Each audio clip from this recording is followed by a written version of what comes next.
Joseph threw himself on his father and wept over him and kissed him.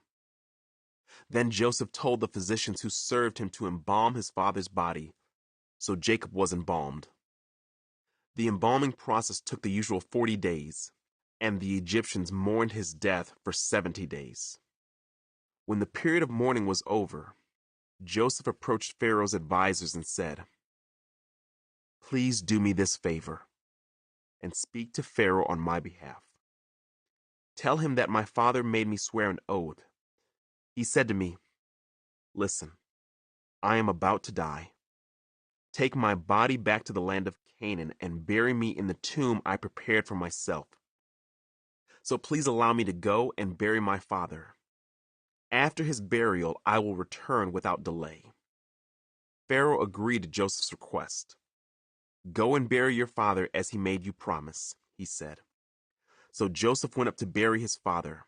He was accompanied by all of Pharaoh's officials, all the senior members of Pharaoh's household, and all the senior officers of Egypt. Joseph also took his entire household and his brothers and their households, but they left their little children and flocks and herds in the land of Goshen. A great number of chariots and charioteers accompanied Joseph. When they arrived at the threshing floor of Atad near the Jordan River, they held a very great and solemn memorial service with a 7-day period of mourning for Joseph's father. The local residents, the Canaanites, watched them mourning at the threshing floor of Atad.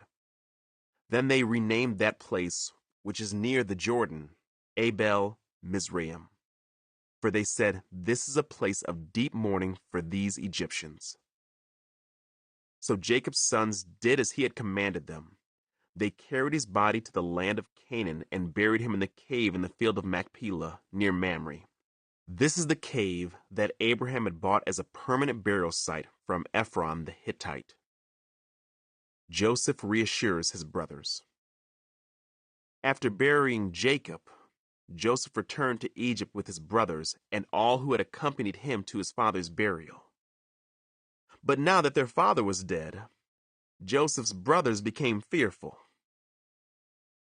"Now Joseph will show his anger and pay us back for all the wrong we did to him," they said. So they sent this message to Joseph. "Before your father died, he instructed us to say to you, 'Please forgive your brothers for the great wrong they did to you, for their sin in treating you so cruelly. So we, the servants of the God of your father, beg you to forgive our sin.'" When Joseph received the message, he broke down and wept. Then his brothers came and threw themselves down before Joseph. "Look, we are your slaves," they said. But Joseph replied, "Don't be afraid of me.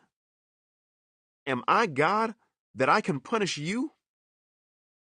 You intended to harm me, but God intended it all for good. He brought me to this position so I could save the lives of many people. No, don't be afraid. I will continue to take care of you and your children." So he reassured them by speaking kindly to them. The death of Joseph. So Joseph and his brothers and their families continued to live in Egypt.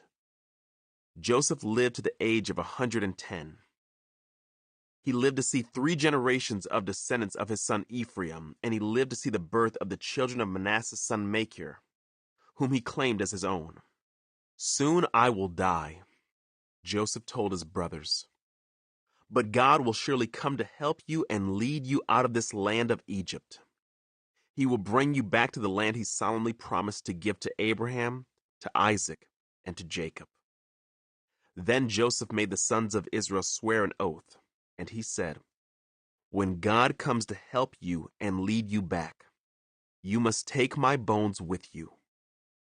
So Joseph died at the age of 110. The Egyptians embalmed him, and his body was placed in a coffin in Egypt.